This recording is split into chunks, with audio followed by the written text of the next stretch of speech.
It's no secret to anyone, Pokemon games are very, very easy. And so, a lot of people enjoy increasing the difficulty level by doing all sorts of crazy challenges, such as Nuzlocke, for example. But one person decided to take it even further. A player going by the name of AeroValkyrie managed to defeat Cynthia in Black and White using only level 1 Pokemon. And what makes this even more amazing is that this feat was accomplished only a week after the game came out. Now remember that what you're about to see hasn't been done by me. It's going to be AeroValkyrie's video with added commentary by me. I'm doing this for the benefit of those for whom lack of commentary and plain Japanese text don't really mean a lot. And also I would like to send my thanks to Arceus Pokemon 123 for showing me this video, as well as helping me understand what was going on the whole time. So, let's get started on one of the most impressive feats in the series' history, a feat that manages to exploit many flaws that the game designers left in. And as usual, Cynthia leads with Spiritomb, whereas AeroValkyrie leads with Magnemite. Now, its first move is going to be to switch to Girafarig, since Spiritomb's only offense is of the Ghost type, and Girafarig is immune to Ghost moves. And this immunity is going to leave Girafarig ample time to set up a substitute. And I don't know if you see where this is going. Probably not if you're not familiar with the new mechanics of Black and White. But what it's going to do is it's going to baton pass the substitute to Shroomish. Because the thing is, Spiritomb can hit Shroomish. So it really needs the substitute to be able to buy a turn to do what it wants to do, which is Leech Seed. So we're going to see Shroomish put the Leech Seed on Spiritomb, and after that, Shroomish is going to switch out, and is going to be sending out Pineco instead. Now, one of Pineco's abilities is Sturdy. Sturdy has been improved in Generation 5. Not only does it give you an immunity to one-hit KO moves, but it also gives you an immunity to one-hit KOs in general. So this means that, as you can see, Pineco now has sort of a permanent Focus Sash effect. So Leech Seed is going to replenish Pineco's HP to full, and Spiritomb will keep attacking, but it will not be able to defeat Pineco during that time, which will leave Pineco with an eternity to be able to set up Stealth Rock, 3 layers of spikes, and 2 layers of Toxic Spikes. And if you're thinking of using this strategy competitively, no, it's not going to work, because simply switching is going to cancel out Leech Seed, which means that you're going to need a Trap Passer, which is probably more effort than it's worth. And now Spiritomb is starting to get low on health, and you know what happens when a Pokemon that belongs to a boss fight gets low on health? Yep, it's time for a full restore. However, Cynthia only has 1 full restore, so that means we're not going to be seeing that HP bar go back up for the remainder of the fight, which is extremely crucial since AeroValkyrie relies a lot on Toxic Spikes to do damage, and full restore removes poison. So now Pineco, its job is done, so it switches back to Girafarig. Now Girafarig is going to simply substall Spiritomb using the health gain from Leech Seed in order to keep its HP to max, and that's about it. That's how Spiritomb is gonna die, by being substalled by Girafarig.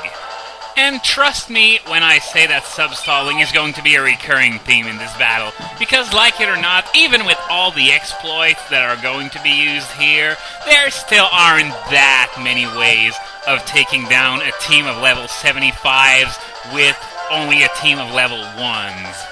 And now that Spiritomb is almost dead, Girafarig is going to set up Gravity, since the next Pokemon is going to be Shibiarudon, which has Levitate, so Gravity is needed if you want to have Shibiarudon get hit by Spikes and Toxic Spikes.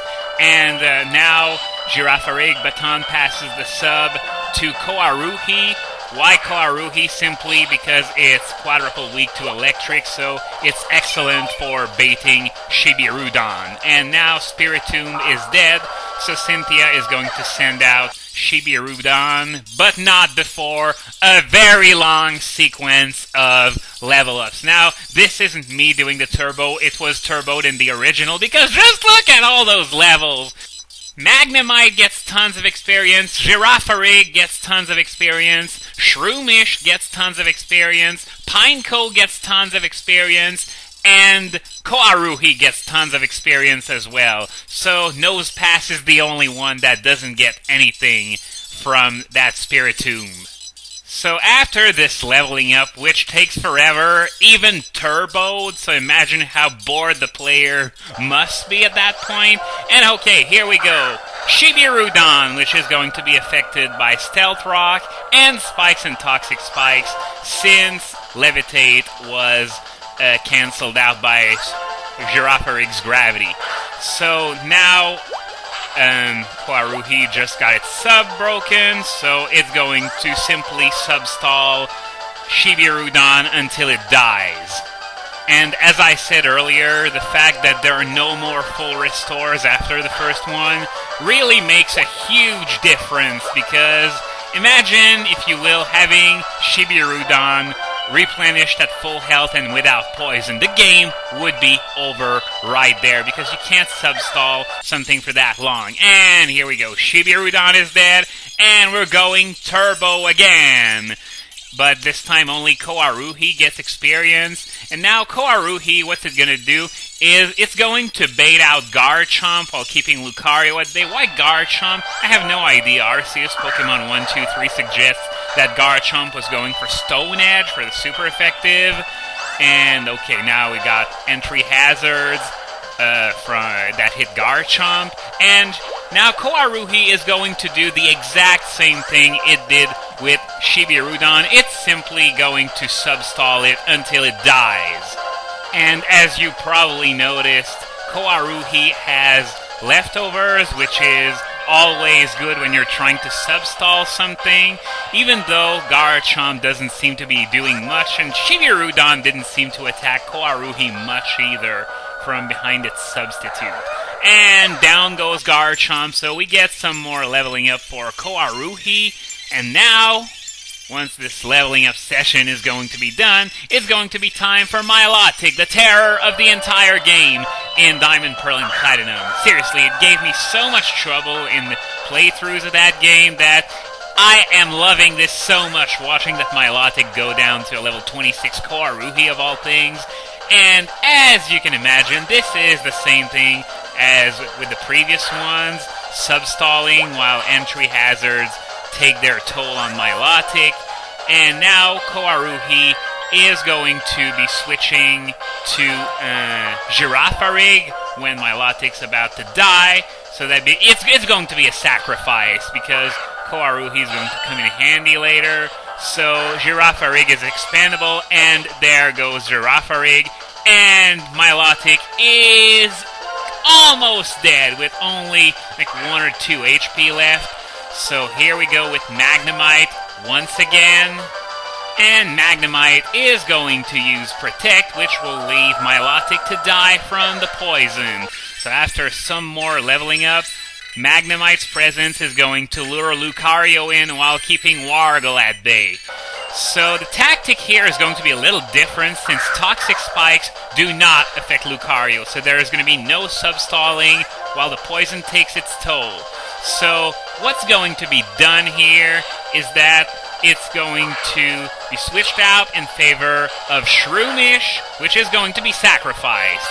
So now Nosepass will be able to switch in for free, and Nosepass is another one of those Pokemon that gets Sturdy, the new and improved Sturdy. So now all it has to do is to spam Pain Split to deal damage to Lucario while fully healing itself, which is fairly similar to the Leech Seed strategy from earlier, except it's with Pain Split instead of Leech Seed.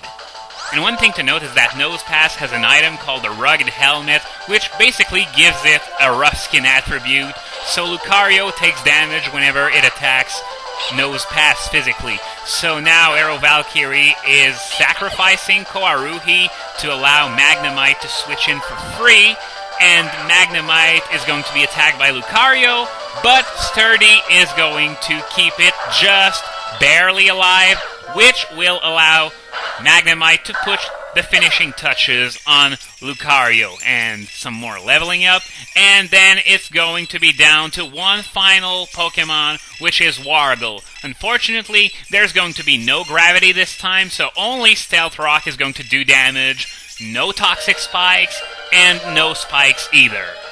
So Magnemite's job is done. It's going to be sacrificed to allow Nose Pass to get a free switch in, and all that's left now on AeroValkyrie's team is Nose Pass, is Pineco. However, Nose Pass will be the only thing that will be required to defeat Wargle. It's going to use the exact same strategy that it did against Lucario in the absence of Toxic Spikes. It's going to use Pain Split, Pain Split, Pain Split again, and Nose Pass still has that rugged helmet, which means that whenever Wargle makes physical contact with it, it's going to take damage as well. And now at this point, Pain Split is going to be fairly ineffective, which will allow Wargle to hit through Sturdy and kill Nose Pass, but the recoil from the rugged helmet is going to cause Wargle to die as well. But AeroValkyrie wins on the grounds that Pineco is still alive. Yes, you just saw it. The most powerful trainer in the world failed to beat a bunch of newborns. What a horrifyingly humiliating defeat. And yes, Magnemite gained enough levels in this fight to evolve into Magneton, but we're not going to be seeing the new evolution animation since he cancelled out the evolution. So that is how you defeat a super boss with a bunch of level 1s. Of course, not any level 1s will do, but it was still mighty impressive. AeroValkyrie, you have my undying respect.